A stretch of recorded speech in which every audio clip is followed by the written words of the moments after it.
Pinangalanan na ng Philippine National Police ang sinasabing mastermind sa pagpatay kay Ako Bicol Representative Rodel Batocabe. At ito ay si Daraga Mayor Carwin Baldo. Sinabi ni PNP Chief Director General Oscar Albayalde, kumuha ng armadong grupo ang alkalde para ipatumba si Batocabe. Nagpasalamat naman ang pamilya ni Batocabe sa mabilis na pagkakaresolba sa kaso sa pagpaslang sa kongresista. Si Mayan Corvera sa detalye.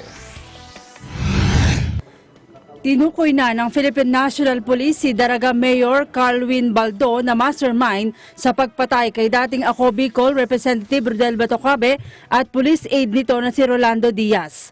Ayon kay PNP Chief Director General Oscar Albayalde, kumuha ng private armed group si Baldo para ipapatay si Batocabe noong December 22 na makakalaban ito sa mayoralty race sa Mayo. Kinasuhan na anya nila ng double murder at 6 counts ng multiple frustrated homicide si Baldo at mga security aide nito na sina Henry Yuson, Rolando Armaso, Emmanuel Roselio, Jaywin Babor, Danilo Muela at Christopher Naval sa Albay Provincial Prosecutor's Office kaninang umaga. Ayon kay Albayalde, voluntaryong sumuko si Judavar sa PNP Intelligence Group para idetalye ang pagpaplano at pagpatay na sinuportahan ng isa pang suspect na si Naval alias Tuping na natukoy na isa sa mga trusted security aide ni Mayor Baldo.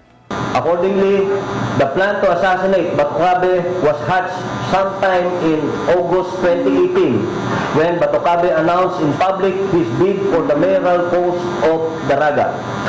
This was corroborated by Emmanuel Bonita Judavar, who was involved in the initial planning but allegedly backed out during the actual assassination.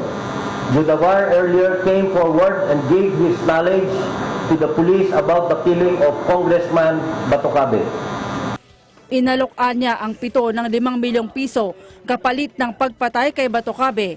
Katunayan, nagdown ito ng 250,000 pesos na ipinambili naman ng 2 motorsiklo at mga baril.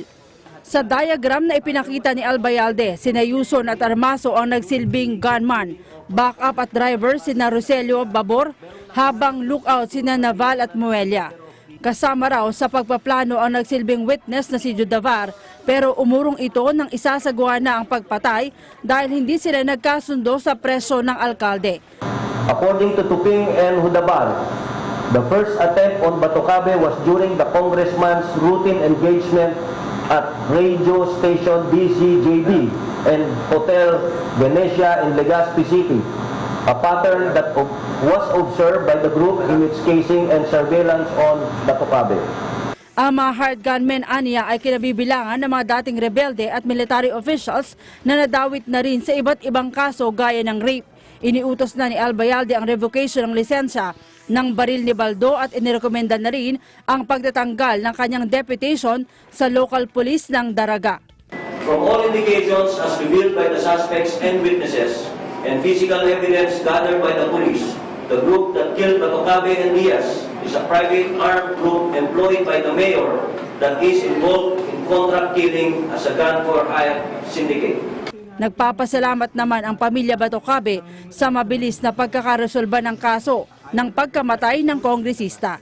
Ayon sa anak ng kongresista na si Justine, pag-uusapan pa ng kanilang pamilya kung sino ang papalit sa kanyang ama sa mayoralty race. Gayunman, bukas naman umano ang biyuda ni Congressman Batocabe na si Gertie na tumakbong alkalde.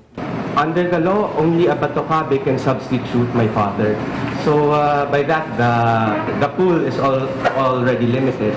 I can confirm that there are calls for my mother to substitute my father. But as of the moment, we're still discussing as to how we will make the substitution. But it is certain that we will substitute it. Babala ngayon ng PNP sa mga politikong nagbabalak ng masama sa kanilang mga kalaban sa eleksyon.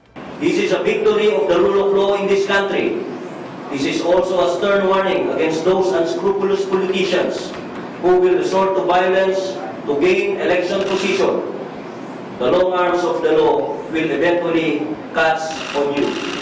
Para sa Eagle News, Mayan Corvera, IM1 with 25.